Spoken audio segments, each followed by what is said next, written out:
अस्सलाम वालेकुम। Welcome to my channel dispatching Tyson. इस चैनल को सब्सक्राइब कर लें ताकि आने वाली वीडियोस आप तक पहुंचती रहें। जावेद भाई। जी सलाम वालेकुम सर। वालेकुम सलाम, कैसे हैं आप? मैं अभी बाहर से आया तो देखा आपका लिंक आया हुआ था तो मैंने ज्वाइन किया है। तो चल रहा है अभी सब कुछ। अभी पिछले एक हफ्ते में एक यानी कि जो हम कॉल कर रहे थे तो तकरीबन 6 ड्राइवर जो है हमारे साथ ऑन बोर्ड हुए। गुड, माशाल्लाह। लेकिन अफसोस की बात है कि एक को भी लोड नहीं दे सके।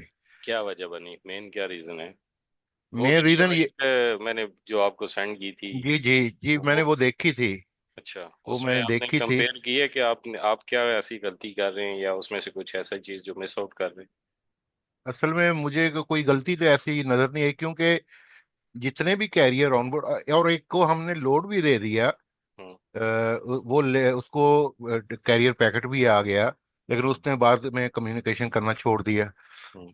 तो ये मसला बन रहा है कि ऑनबोर्ड होते हैं, एग्री होते हैं, लेकिन बाद में वो कम्युनिकेट नहीं करते। ये आप बहुत क्या बड़ा। करते हो? उनको कॉल करने की दोबारा कोशिश करते हो या क्या करते हैं? नहीं, जब हमारे साथ कोई बंदा हम ही भर लेता है कि मैं आपके साथ काम करता हूँ, हम्म। तो वेरी नेक्स्ट डे या जिस दिन वो कहता है कि मुझे वेडनेसडे को लोड चाहिए या मंडे से लोड चाहिए, तो आप उस दिन एक हम। मिनट, एक मिनट यहीं रुके। आप कॉल को क्लोज कैसे करते हैं? मतलब क्लाइंट कैसे आपके साथ ऑन बोर्ड होता है? क्लाइंट हमारे साथ ऐसे ऑन बोर्ड होता है कि जब हम उसे कॉल करते हैं तो वो कहता है कि ठीक है मुझे आपकी सर्विस चाहिए। तो हम उससे उसका ट्रक टाइप पूछते हैं, उसकी लेंथ पूछते हैं, उसकी लोड कैपेसिटी पूछते हैं। और उससे कहते हैं कि जब आपको लोड चाहिए उस जगह का हमें जिप कोड दे दें। ठीक है। तो वो ये सारी इंफॉर्मेशन दे देता है। ठीक है। तो जब वो कहता है कि आप मुझसे रब्ता करें, उस दिन जब हम जिप कोड पे जाकर उसके लिए लोड फाइंड तलाश करते हैं तो उसको सबसे पहले 4-5 बजे गुड मॉर्निंग का मैसेज करते हैं। यहीं से अगर हम वो। भी करते हैं ये सारी। पता है क्या अच्छा। चक्कर है कि आपको कॉल पे तो क्लोज इस तरह करना ही नहीं चाहिए, यानी करना चाहिए लेकिन ये तरीकाकार थोड़ा सा गलत है। आप जब आपका कोई सेल एजेंट कॉल पे क्लोज कर रहा हो, आप देन एंड देयर उस ईमेल लेके करके उसको कंपनी प्रपोजल भेजें और उसके डॉक्यूमेंट्स मंगवाएं। डॉक्यूमेंट्स के बगैर जो जिप कोड वाले हैं, वो 99.9% आपको ऐसे मिलेंगे, एक आध कोई हो भी का जो ऑन बोर्ड आपके साथ हो जाएगा सिर्फ जिप कोड भेज करके। जब तक आपको उसके डॉक्यूमेंट्स नहीं आते, it means he is not serious with you, is just playing. बस जिप कोड दे देते हैं, देखते हैं कोई ऑप्शन भेजा तो ठीक है, नहीं तो फिर भी ठीक है। और कई दफा जान छुड़ाने के लिए भी करते हैं, कोई गलत जिप कोड दे देंगे कि भाई, क्योंकि उनको कॉल्स काफी सारी जा रही होती हैं। तो आपने कॉल पे रहते हुए ही आपके सेल एजेंट ने उसको कंपनी प्रपोजल भेजना है, जिसमें आपके लेजिटमेंट, आपकी वेबसाइट, आपका ई जो LLC, EIN, ये सारा कुछ उस पे लगा होना चाहिए। और देन आपने उसको कॉल पे रहते हुए ही आपने वो करना है, उसको पूछना है कि भाई आपको ये मेरा कंपनी प्रपोजल मिल गया है, हमारे आप हमारी हमारी कंपनी का आपको जो डॉक्यूमेंट्स हैं वो आपको मिल गए हैं। वो यस या नो कहेगा। अगर नो कहते तो आप उससे कहें कि आप अपने उसमें चेक करें स्पैम फोल्डर में, और इस तरीके से कर करा के मेक श्योर कि उसको वो मिल जाए कॉल पे रहते हुए ही। और जब उसको वो मिल जाए, जो बंदा इंटरेस्टेड होगा, जिसने आपकी बात सुनी है, जो आपको जिप कोड देने पे रेडी हो गया है, तो वो इतनी बात आपकी मान ही लेगा या इतना आपकी कर लेगा कि आप उसको अपने पहले कंपनी प्रपोजल सेंड कर दें विद डॉक्यूमेंट्स। अब आपने अगला काम क्या करना है? आप आपने उसको कहना है कि भाई अपने डॉक्यूमेंट सेंड करो, जो कैरियर पैकेट है वो सेंड करो। तो कैरियर पैकेट वो आपको सेंड करेगा। आपने एक उसके बाद जाके वो करना है, उसको लोड वगैरह ऑप्शंस वगैरह सेंड करने हैं। अच्छा, वैसे जो एक प्रोफेशनल वे है वो ये होता है कि अगर आपके डिफरेंट लोग हैं, यानी कि सेल्स वाला भी डिफरेंट है और डिस्पैचर डिफरेंट है, यानी जो एज अ कंपनी बना के काम कर रहे हैं, वो सारी इंफॉर्मेशन एक डॉक्यूमेंट में आप लिख लें। वो कैसा डॉक्यूमेंट होता है ये आपने मुझे रिमाइंड कराना है। मैं बात खत्म करूं तो मैं आपको वो शेयर भी कर देता हूँ कि किस तरीके का डॉक्यूमेंट होगा जिस पे आप सारा नोट डाउन करते हैं। तो क्योंकि मैं वो अगर साथ शेयर करना शुरू हो गया ना, मैं डिस्टर्ब हो जाऊंगा, बात बात भूल जाऊंगा। तो वो आपने कंपनी के उसके आप डॉक्यूमेंट्स ले लेने। और अगर वो कहता है कि नहीं मुझे पहले ऑप्शंस भेजो तो फिर मैं डॉक्यूमेंट्स दूंगा, आपने उसको एक लफ्ज बोलना है कि we are working as a company, और this is the against our company rules और पॉलिसीज के, जिसमें हम आपको डायरेक्टली लोड ऑप्शन सेंड करें, because we have to set up with different brokers. तो वो आप उसको, ये माइक काइंडली बंद कर दीजिए जिनके माइक ओपन है। तो आपने डॉक्यूमेंट्स लेके उसको लोड ऑप्शन सेंड करने, खाम खाम में नहीं। एक आध बंदे को कर सकते हैं, मतलब जिसको आपको लग रहा है कि सीरियस है और वो, लेकिन 90% आपको ऐसे लोग मिलेंगे जो कि सीरियस नहीं होंगे, जो जिप कोड दे के गायब हो जाएंगे। अच्छा, उसके डॉक्यूमेंट्स आगे आपने जो कॉल क्लोज करनी है वो ये करनी है कि मेरा फलान डिस्पैचर, ये नाम होगा इस नंबर से, अगर नंबर डिफरेंट है आपको अभी कॉल बैक करेगा ये, या आप टाइम बता दें कि जिस टाइम वो आपको कॉल बैक करे, एक वेलकम कॉल देगा आपको, आपकी रूटीन थोड़ा सा कंफर्म कर लेगा और थोड़ा सा अपने बारे में वो बता देगा कि आपकी वर्किंग के बारे में। तो उससे आपने टाइम ले लेना है, या उसे बता देना है कि अभी कॉल चली जाएगी, ठीक है, अगर उसको अर्जेंसी है लोड की तो ये प्रॉपर प्रोफेशनल वे है काम करने का, कि आपका फिर डिस्पैचर उसको वेलकम कॉल देता है। अब मैंने ये जो लास्ट वीडियो अपलोड की हुई थी, इसमें मेरे वो जो लड़का है सोशल मीडिया वाला, उसने live call between dispatcher and sales agent लिख दी है, but it is between the sorry between carrier and sales agent लिखती है, but it was actually the welcome call by a dispatcher. तो जिसमें जिसको यानी कि कैरियर ने और सेल्स एजेंट ने ऑन बोर्ड कर लिया हुआ है, अब उसको डिस्पैचर वेलकम कॉल दे रहा है और ये सारी इन्फॉर्मेशन और सारी बातचीत उससे रिकन्फर्म कर रहा है। तो ये जो अभी मैंने लास्ट वीडियो अपलोड की हुई है, तो वो आप लोगों ने ज़रूर देखनी है, जिसमें उसका टाइटल गलत है वो मैं चेंज करवा दूंगा। तो जी ठीक है सर। ये एक प्रोसीजर, कस्टमर। ये प्रोसीजर होता है। तो इस अच्छा। प्रोसीजर के तहत आप वो करते हैं, ठीक है। जी फिर आप उसको जब जिप कोड आ जाता है तो उसको ऑप्शन भेजना शुरू कर देते हैं। आखिरी बात, ट्रक्स वाले जो खुद ट्रक चला रहे हैं या नहीं भी चला रहे, तो बहुत ज़्यादा बिजी होते हैं। वो कई दफ़ा जो सिली ऑप्शंस होंगे ना, ठीक है, उस पे वो जवाब देना ही पसंद नहीं करेंगे। आपका क्या काम है, उस जिप कोड पे उसको अच्छे अच्छे ऑप्शंस भेजना करना शुरू कर दें। अब यहाँ पे मैंने एक चीज़ नोट की है, कुछ लोग ऐसे होते हैं जो कि मतलब अगर फर्ज करें किसी फंसे हुए एरिया में, किसी डेड स्टेट में है, तो वो उनको वहां पे, अब उनको लोड नहीं मिल रहा होता, तो वो उनको ऑप्शन भी नहीं भेजते। अब कैरियर को लगता है कि यार मुझे कोई देख ही नहीं रहा, उसको कैसे पता चलेगा कैरियर को कि भाई कोई कर रहा है। कभी भी आपने लगातार 2 घंटे मिस नहीं रहना, कुछ ना कुछ कैरियर को मैसेज करते रहें, खाम खाम में मैसेज बीच में एकत्र करते रहें, कि मतलब जैसे होता है ना कि यार do you have a trick card, या इस तरह की कोई और बात पूछ ली या कर लिया, कुछ एक ऑप्शन बना के उसको सेंड कर दिया कि आपका जो कैरियर है उसको ये लगना चाहिए कि भाई somebody is sitting and he is working for me।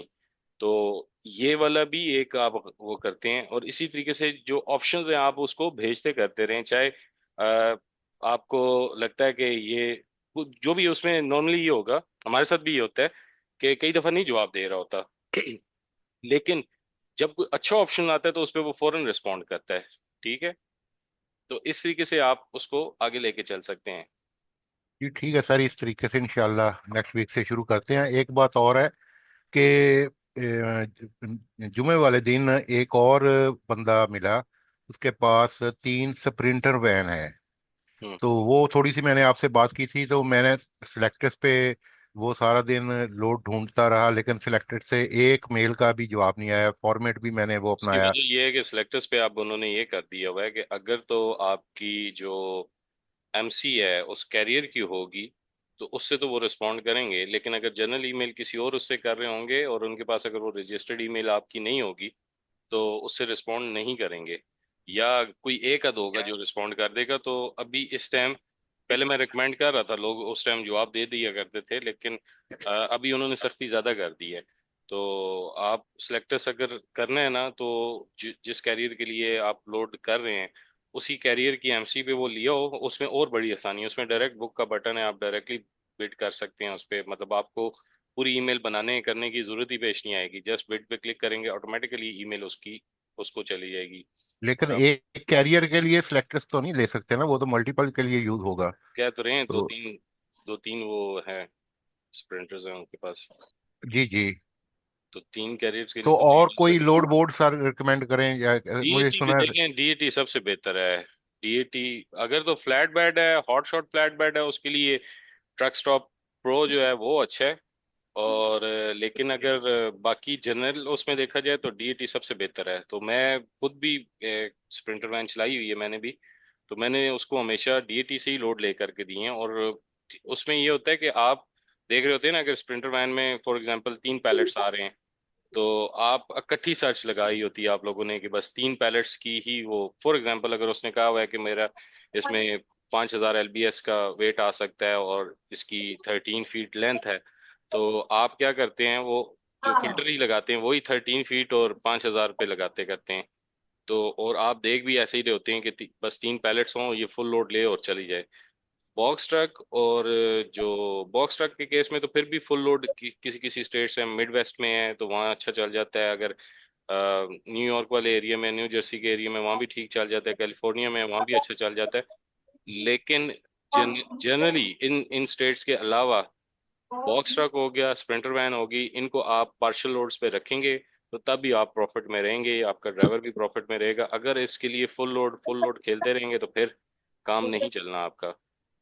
लेकिन पार्शियल लोड का तो सर रेट ही बहुत का 0.35 तो पॉइंट ठीक है ना, देखें 0.35, अगर स्प्रिंटर वैन की कॉस्ट पर माइल क्या है?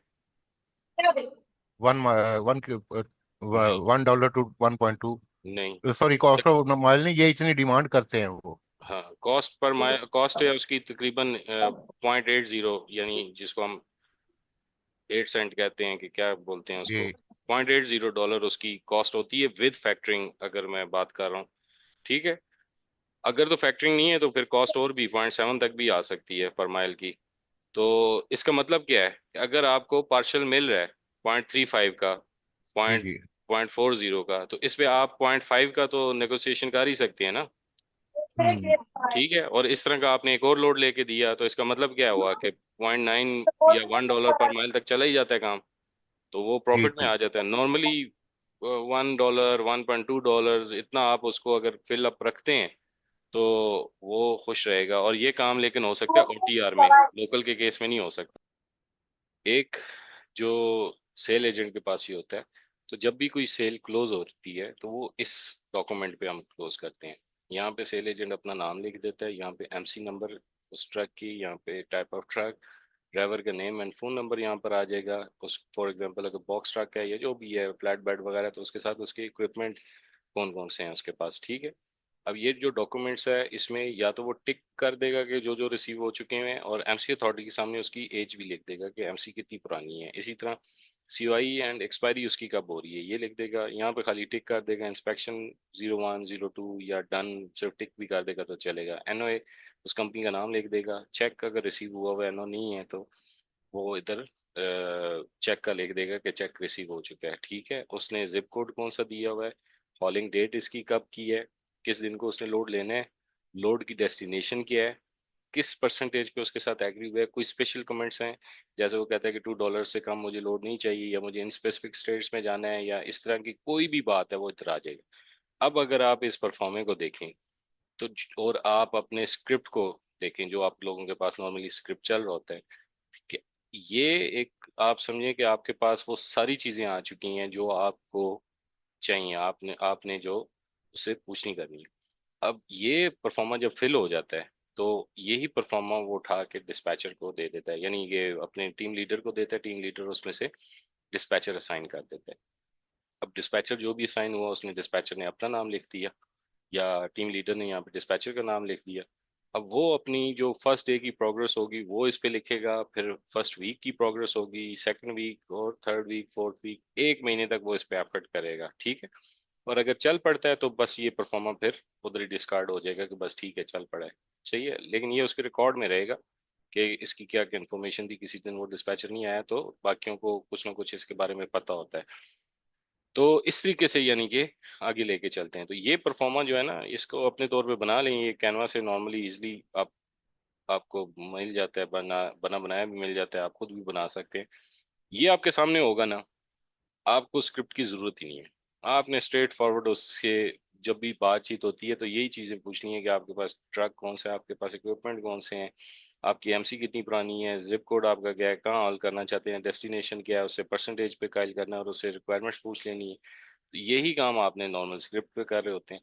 तो ये क्या होता है कि इसमें आप कंफ्यूज नहीं होते। जब आप ये परफॉर्मा आपके सामने होता है तो आप कंफ्यूज नहीं होते, आप ये सारी इन्फॉर्मेशन ले लेते हो। डिस्पैचर के पास जब वो चीज़ आती है, डिस्पैचर एक दफ़ा उसको सिर्फ वेलकम कॉल देते हैं और उसे कंफर्म कर देते हैं कि ये आपकी एमसी, ये टाइप ऑफ ट्रक है, ये इक्विपमेंट है, आप यहाँ जाना चाह रहे हैं, ये करना है।